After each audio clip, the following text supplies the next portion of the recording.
starting from scratch, starting from zero, $1.64 million in his first 12 months of running his high-ticket dropshipping business. Just quit your job, your career, full-time with your dropshipping. So there, where are you at with it right now? How's it feel? I mean, I honestly couldn't be happier. Welcome to the Dropship Podcast, where you'll learn how to build and grow a high-ticket dropshipping business and hear stories from successful e-commerce entrepreneurs. Let's kick this thing off.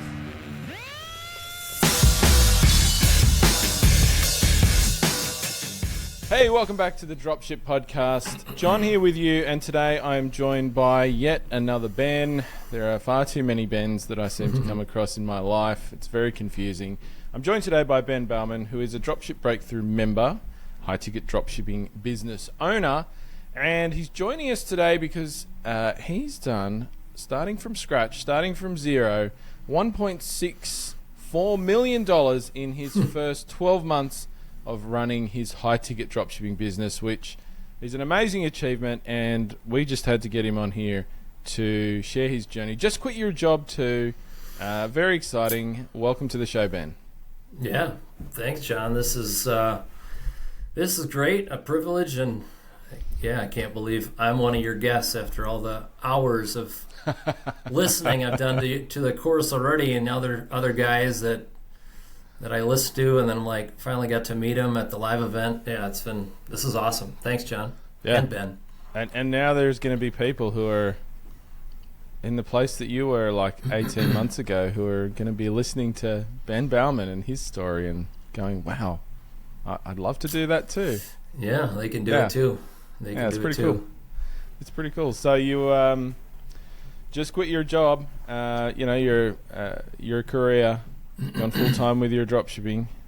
So if I remember back to that, it's a bit of a roller coaster, a bit of an emotional roller coaster there. Where are you at with it right now? How's it feel?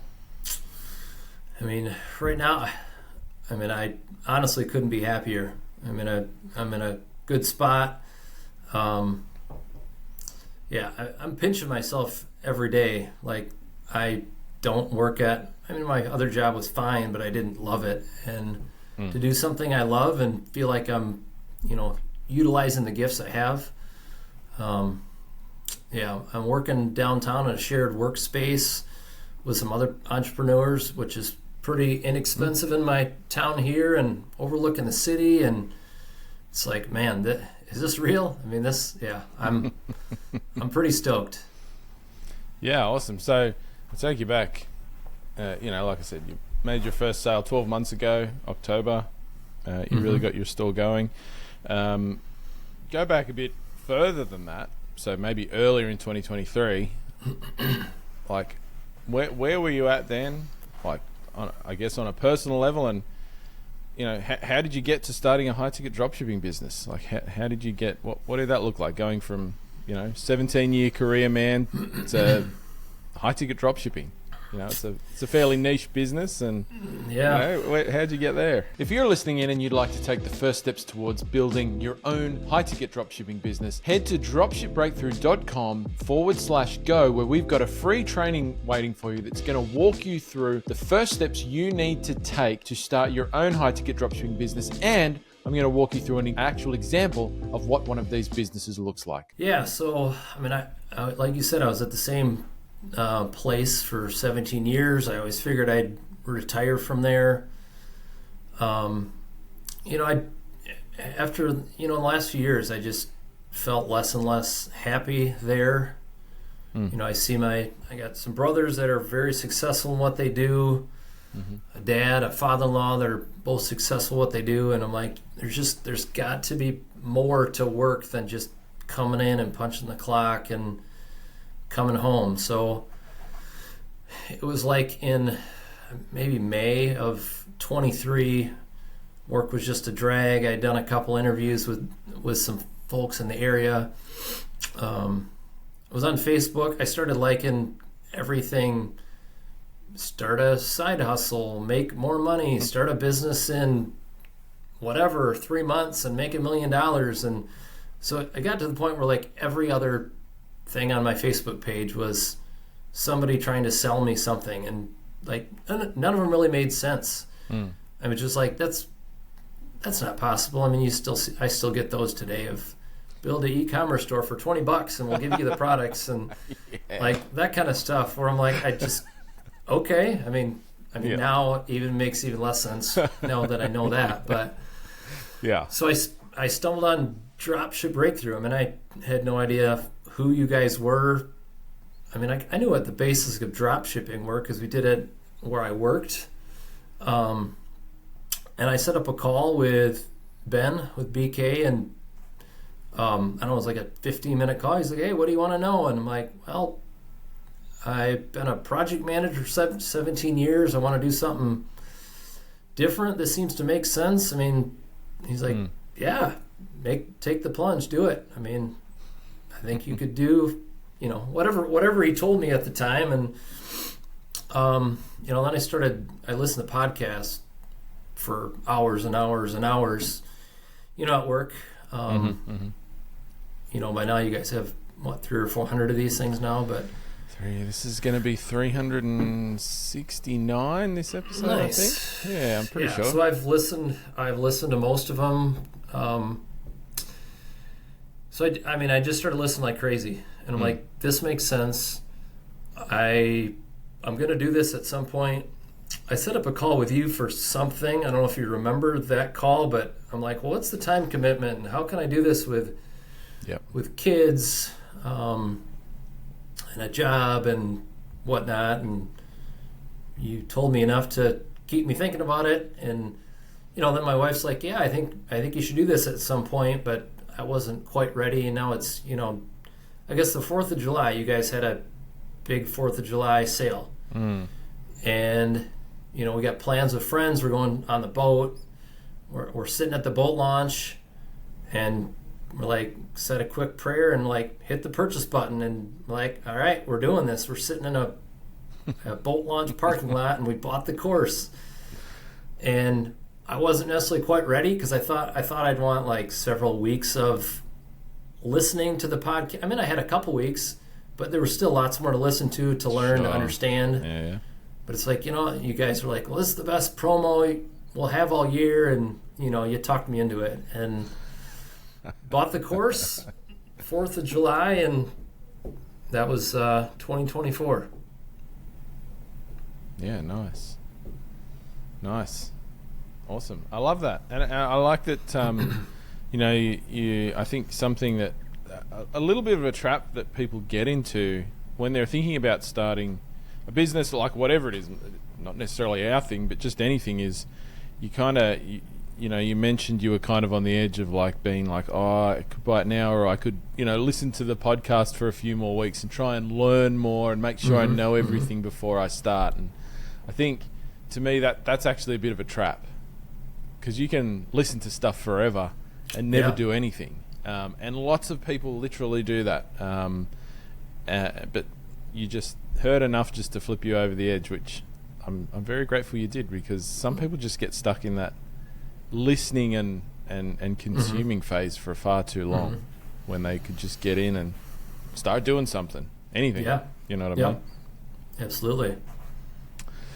Yeah, cool. So I'll take a bit of a little bit of a side quest here. You mentioned there that you were you were sitting there on waiting to get on the boat and whatever, with your wife, and I wanted to ask, something we don't talk about that much as entrepreneurs, but something that's been very important for me over the years. Obviously you've been doing this for over 12 months now. You working a full-time job, so you're doing this after work, maybe before work, in your personal time kind of thing, which, to a certain extent, takes you away from your family a little bit.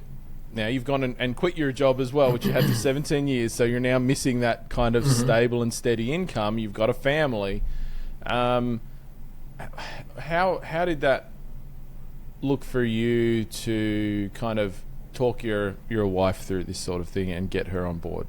Because I think for me, when I think I'm married as well, as everybody knows, and over the 10 years I've been doing it, there's certainly been a lot of times where I think Kat, my wife, has been more or less in love with what I do based on, how much I'm working and, how much I'm making and, all of that sort of thing, and how stressed I am at various times, which does happen from time to time. And but her support over that time has been, massively important for me to keep going and to be able to do what I've done. I'm just curious to hear how that dynamic's gone for you thus far.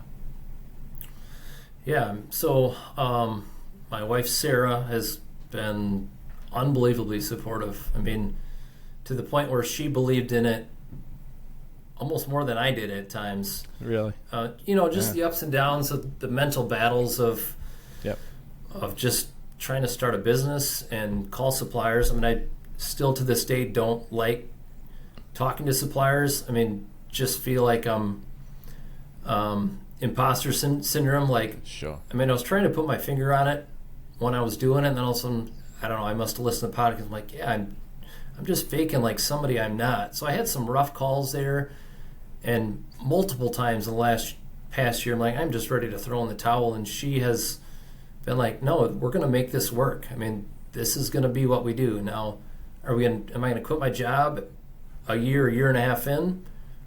Neither one of us could have predicted that.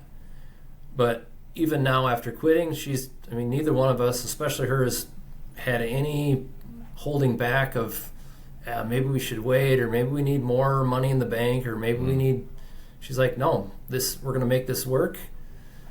We have some money set aside, and now that it's been 2.5 weeks, she's like, yeah, I literally have no worries. Now, when we were first debating it a couple months ago, she's like, oh, if it doesn't work out, you could just go back to working. And I'm like, we're not doing that. I mean that really is. I mean, if this doesn't work, I can go back and work again, Yeah. But sure.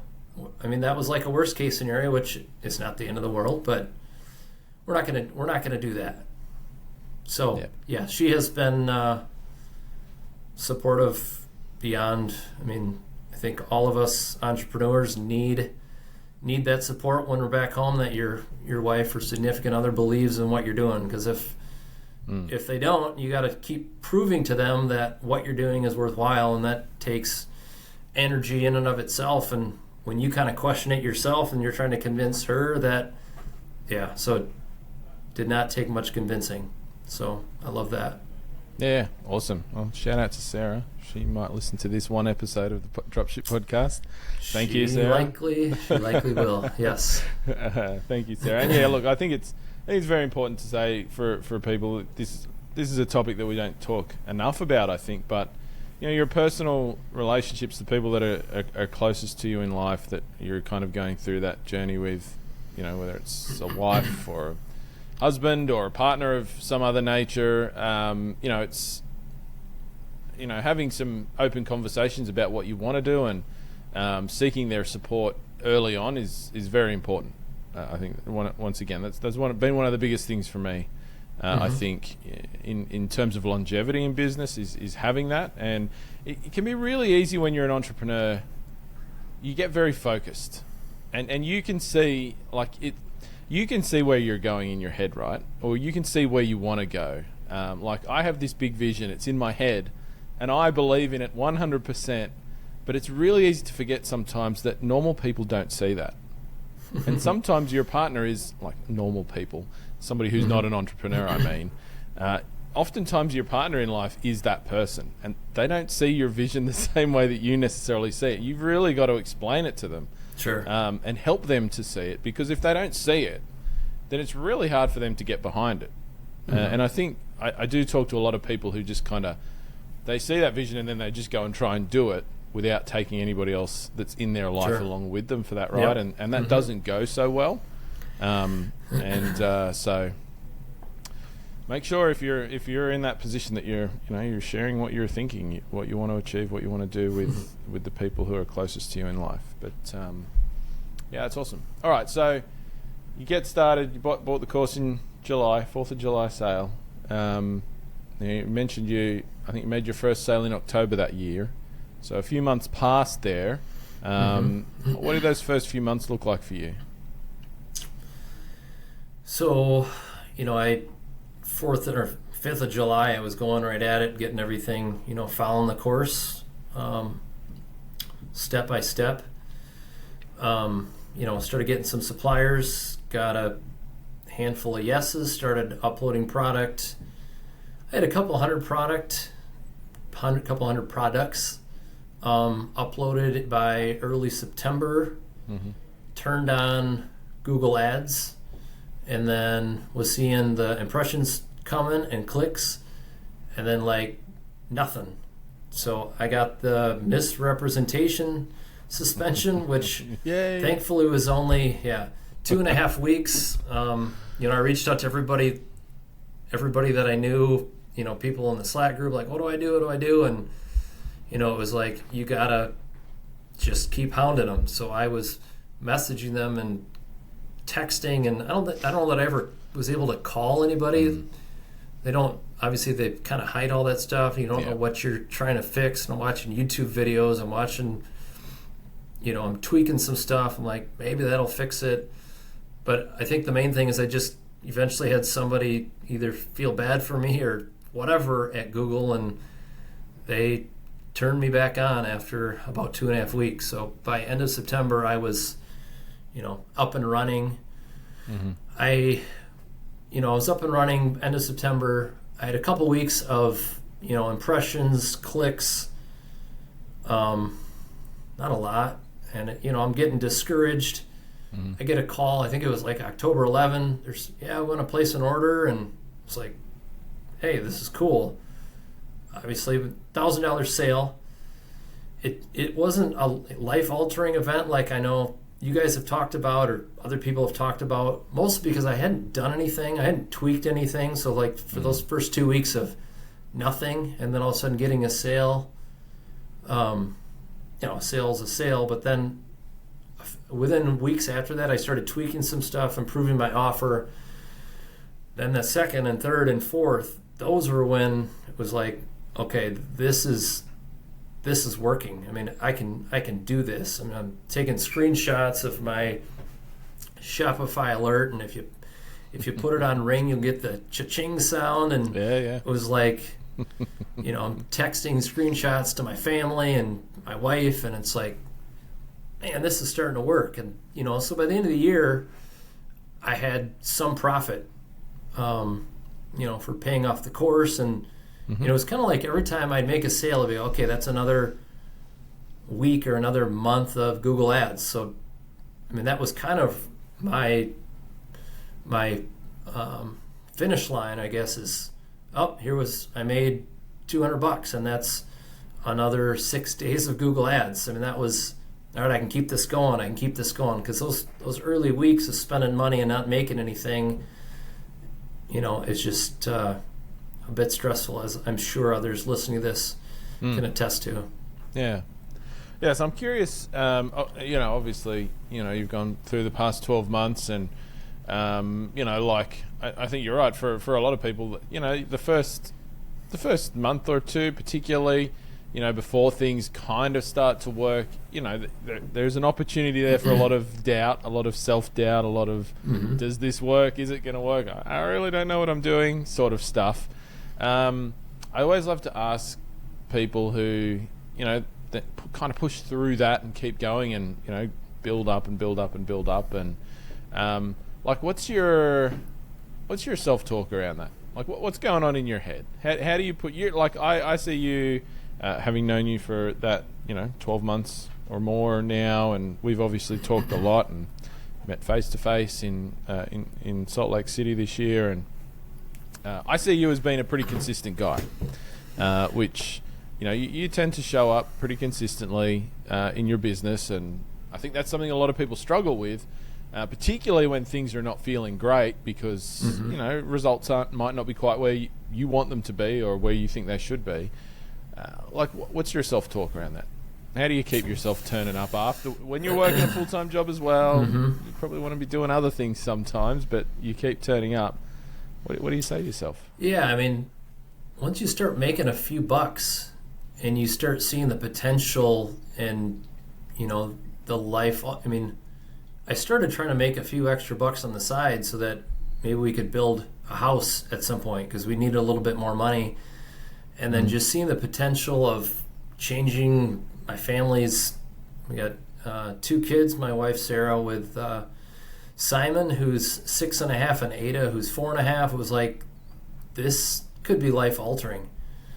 I know you guys always talk about do the work. I mean, that's kind of your mantra of do the work. And, I always called it like grinding. Like I'm just, like for the past 6-9 months, I've been up at 5 a.m. on my ping pong table with some computers in a unfinished basement, like just grinding. And, then I get up and head off to work, my normal job, right? And then, almost every lunch hour, I was making supplier calls, and it was just like constantly grinding. Now, getting up early, I didn't do a lot of work in the evening. It was like I got to go to bed early, get up early. Okay. Yep. I love watching sports, and that was kind of something I gave up. It was like I can either work on the business. So, not that I've given up sports completely, but it was like some of the stuff where I'm not doing anything, I can be on the computer working. So, it was just constant grind. I know people talk, well, how do I do it with a full-time job, and how do I...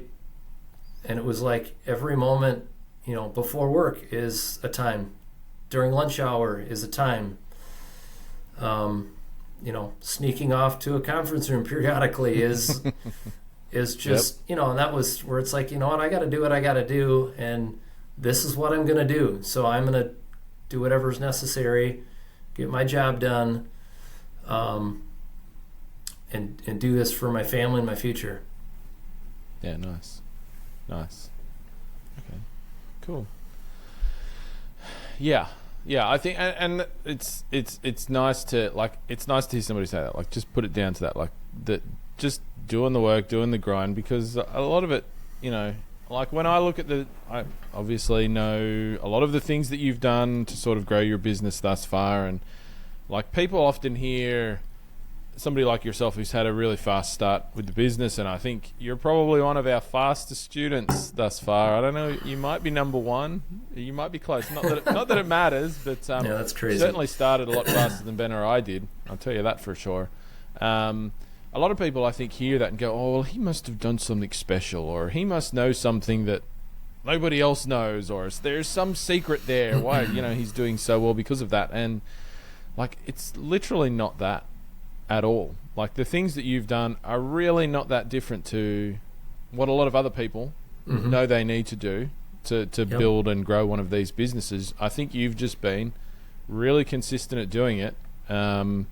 And that kind of grind mentality. You're just showing up every day and doing the things, doing them consistently, and that's obviously you've picked a niche that can support your sort of growth and things like that. But still, it's just being there and doing the work and serving your customers. I know you do a lot there, helping your customers. You do a lot of customer service, and I'd say that's certainly a contributing factor here too. Yep. So I'd kind of love to get your thoughts on that as well, as we go here, because you mentioned that quite a bit, I think, when I talked to you about how business is going. And so yeah, it's good to hear that that's kind of your mentality. So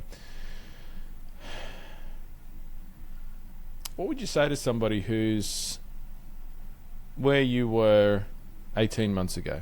Like, with the benefit of hindsight now, you've done something that probably at that time you didn't think you would do, or be able to do. What would you say to some? Like, there's people here who are going to listen to you. Like I said earlier on in the episode, like, you're now going to be that person that people are listening to, going, "Oh my God, I want to be Ben Bauman, right? I want to do what that guy's done." And they're where you were. 18 months ago, in that career, in that kind of feels like a kind of never-ending story kind of scenario. Every day's kind of the same. You know what I mean? Yeah. What would you say? What would you say to yourself, even if you went back in time and plonked yourself in front of yourself now? I mean, I had no background in e-commerce. I had no background in Google Ads and what's SEO versus pay-per-click and what's. I mean, I knew nothing. So, I mean, and I think part of the good thing is I didn't know there were other courses either. So I bought the right course the first time. I mean, I know lots of people that have bought other courses and switched to you guys. Yeah, I consistently did the work and I followed the course. I mean, your course step by step. I mean, I wasn't trying to jump into the 5th step until I had the first step done. Sure. So, I mean, I just kept following the steps. So if I look back and those that are watching and going, how do I do that? I mean, just commit yourself to the course and don't give up. And I mean, every bit of effort and work that I've done has worked for me. I mean, obviously a lot of some has been wasted time, but every morning that I get a chance to add more products or do more SEO collection page or whatever is growing this business. So yeah, I can't speak enough about Dropship Breakthru, 17 years at a career and quitting my job and following a course that I knew nothing about, and it got me here. So I have signed up several people for this course from people I know just because they're like, hey, well, if Ben can do it, anybody can do this, right? So yeah. I mean, I love telling other people about it and just keep grinding those early mornings and those lunch hours where you're not hanging with your buddies and you're saying, I can't do lunch again today because you're making supplier calls and they may kind of suck, but you need it. So I don't know if I answered your question, but that's kind of where the thought comes. Yeah, no, I mean, I think you did. I think you did definitely. I think just you've got to take that step, you know. And I think you answered it earlier as well when you were kind of like, you know, I just took an opportunity that came up, and rather than sitting there and trying to learn more and more before I made a commitment, sometimes you just, you know, if you're at a place where you want to make a change in your life, you do have to just take a little bit of a leap of faith. An educated leap of faith, perhaps, and you know, definitely, if you're sitting there where Ben was, and you are thinking of that next step, I mean, just do what Ben did. Like, you can book a call with myself, with Ben, with Holly, one of our team members who's also been on this podcast and had a similar journey to Ben. Sitting here now, dropshipbreakthru.com/call. You can book a call. We'll just have a chat about it. You know what I mean? If you're sitting there going, I think I want to do this, but I'm not really sure, let's have a chat about it. We don't sell you stuff. We just have a chat. If you think it works for you. If it doesn't, it doesn't. No dramas. So what's next, Ben? What are you excited for now? You know, you've made like a massive leap, and that's still very fresh for you. So you probably want to sit with that for a little bit. You know, quitting your job and going into this kind of, you know, working on your business full time and being a business owner and all of that sort of thing. But where do you see yourself in 12 months? That's a good question. I mean, the fact that I'm sitting on this podcast from 12 months ago is crazy, and what 12 months could be. I mean, right now my drive is getting more suppliers. Yep. And trying to grow that SEO world. I was recently at a trade show across the country and finally got to meet face-to-face with suppliers that I'm on the phone with like weekly. You know, had dinner with one of them, took me out for dinner, and there are a couple of suppliers that I've been chatting with over the last month. I'm like, yeah, let's see you at the trade show, and made a connection there. And then kind of my last day at the trade show, I just started talking to anybody I could see that might complement what I already sell, and I've had a couple calls since then, just this week. So yeah, I mean, right now, it's really adding suppliers, adding more SEO, trying to follow Ben's SEO collection page. I mean, I've done a lot of that stuff. I've seen some organic growth. Yep. I think probably hiring some customer service help is probably in my near future. I've had some guys doing product uploads for me for 6 months or so, as I found I could spend my time doing other things better. But yeah, I mean, continued growth and just enjoying where I'm at. I mean, that's kind of what the next leap looks like. I mean, from day one, it was always like, if I make money, I'm going to keep reinvesting it into being better. So as soon, John, I'm going to plug your coaching. I know that you had hey, I can add 5 more people for coaching, and I couldn't reply fast enough because you and I worked with each other for, I don't know, 8-9 months now. That's been great. Then you're like, so why aren't you going to the live event? And I'm like, well, because I'm going to go to this trade show. And, well, we need you there, and people that are making sales like you are there, and they all know each other, and you don't know them. And I'm like, I asked my wife, what do you think? She's like, you got to go. And that has seen a return. And then spent some good money traveling across the country, and that's going to see a return. And it's nice when you have your normal job that the money you make can be reinvested. Sure.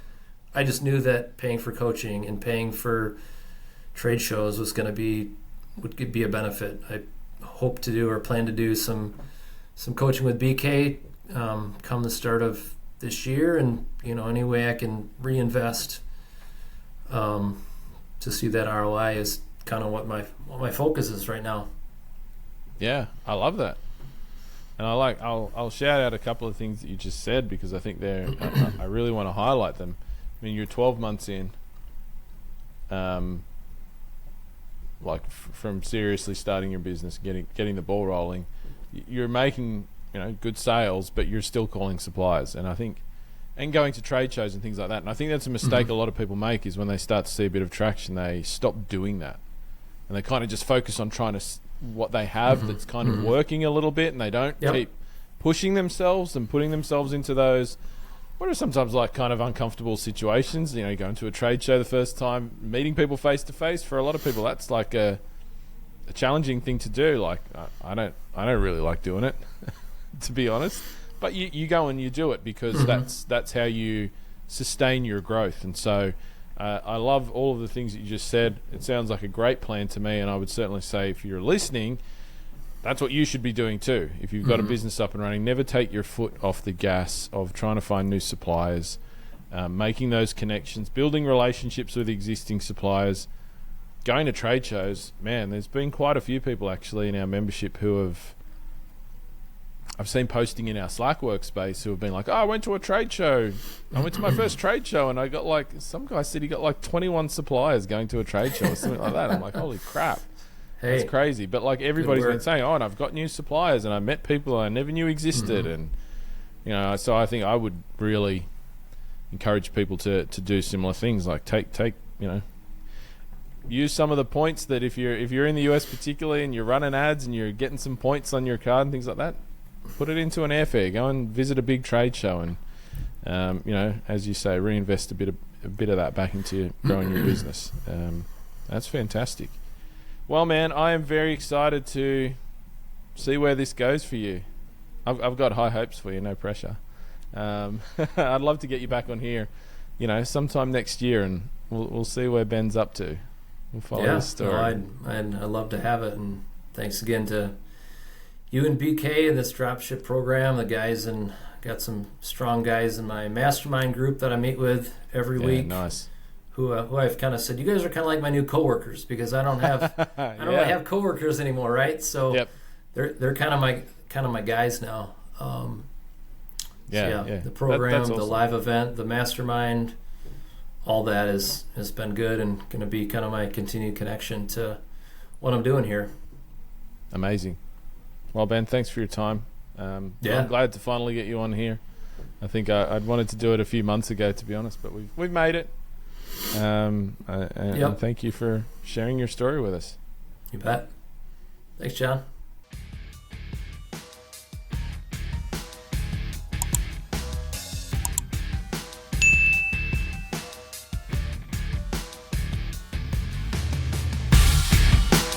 Thanks for listening to the Dropship Podcast. You can find all the show notes for this episode at dropshippodcast.com. And if you're ready to take the next step in your dropshipping journey, we invite you to join us inside Dropship Breakthru, where John and I will walk you through step by step in starting your own high-ticket dropshipping e-commerce business. But that's not all. Dropship Breakthru will also teach you everything you'll need to know to grow your business and take it to the next level. So head over to dropshipbreakthru.com and sign up for our free training that will help you take the first steps towards building and growing your own profitable high-ticket dropshipping business.